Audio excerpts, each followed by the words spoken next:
తాడిపత్రిలో వైఎస్ఆర్సీపీ నాయకులపై టీడీపీ నాయకుల దాడులు నిరసిస్తూ శుక్రవారం తాడిపత్రిలోని గాంధీ విగ్రహం వద్ద సామూహిక దీక్షకు వైఎస్ఆర్ కాంగ్రెస్ పార్టీ పిలుపునిచ్చిన నేపథ్యంలో అనంతపురం నుంచి పార్టీ జిల్లా అధ్యక్షుడు అనంత వెంకటరామరెడ్డి, మాజీ ఎమ్మెల్యే విశ్వేశ్వరరెడ్డి వైసీపీ శ్రేణులు వైసీపీ కార్యాలయానికి చేరుకున్నారు. ఈ సందర్భంగా పోలీసులు వారిని అడ్డుకుని తాడిపత్రికి వెళ్లనీయకుండా గృహ నిర్బంధం చేశారు. అయితే పోలీసుల తీరు నిరసిస్తూ కోర్టు రోడ్లో బైఠాయించిన అనంత వెంకటరామరెడ్డి, విశ్వేశ్వరరెడ్డిని మరొకసారి అరెస్ట్ చేసి గృహ నిర్బంధంలో పోలీసులు కట్టడి చేశారు. పోలీసుల తీరుపై వైఎస్ఆర్సీ కాంగ్రెస్ పార్టీ శ్రేణులు ఆగ్రహం వ్యక్తం చేశారు. ఈ సందర్భంగా అనంత వెంకటరామరెడ్డి మీడియాతో మాట్లాడుతూ రాష్ట్రంలో కూటమి ప్రభుత్వం అధికారంలోకి వచ్చాక నిరంకుశ పాలన సాగుతోందన్నారు. ఎన్నికల్లో ఇచ్చిన హామీలు అమలు చేయాలని ప్రతిపక్ష పార్టీలు ప్రశ్నిస్తే అక్రమ కేసులు పెట్టే సంస్కృతి తీసుకొచ్చారని వాపోయారు. ప్రజాస్వామ్యబద్ధంగా నిరసన తెలియజేస్తామని చెప్పిన అనుమతులు ఇవ్వడం లేదని వెంకటరామరెడ్డి పేర్కొన్నారు. రాష్ట్రంలో పోలీసులు టీడీపీ కార్యకర్తలుగా పనిచేసే దుస్థితికి తీసుకొచ్చారని పేర్కొన్నారు.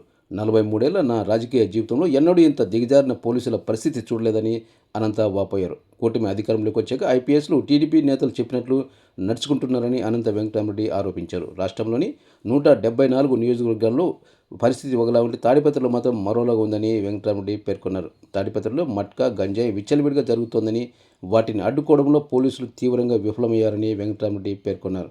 వైఎస్ఆర్సీపీ నేతలు ప్రశ్నిస్తుంటే అసాంఘిక కార్యక్రమాలకు అడ్డుపడుతుందని, మా పార్టీ నాయకులపై కార్యకర్తలపై దాడులు చేస్తున్నారని వెంకటరామరెడ్డి వాపోయారు.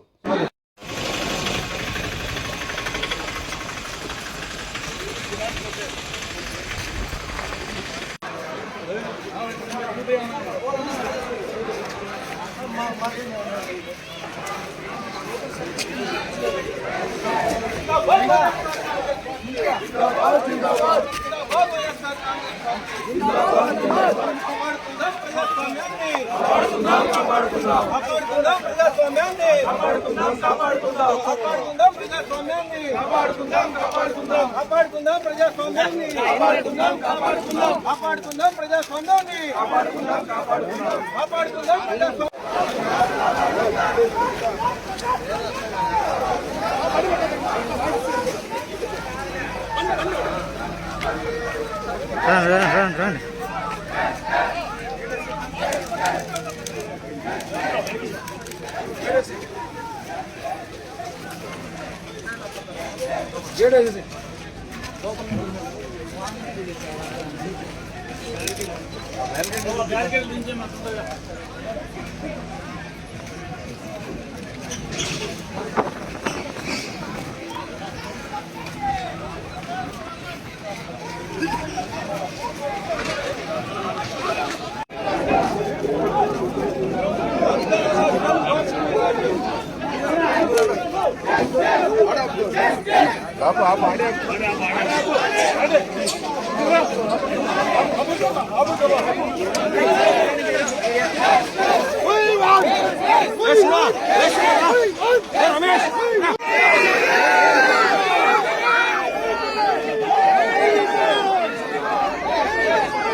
జెండాలు పెట్టినాడు.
సార్ ఏం సార్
సపోర్ట్ చేయండి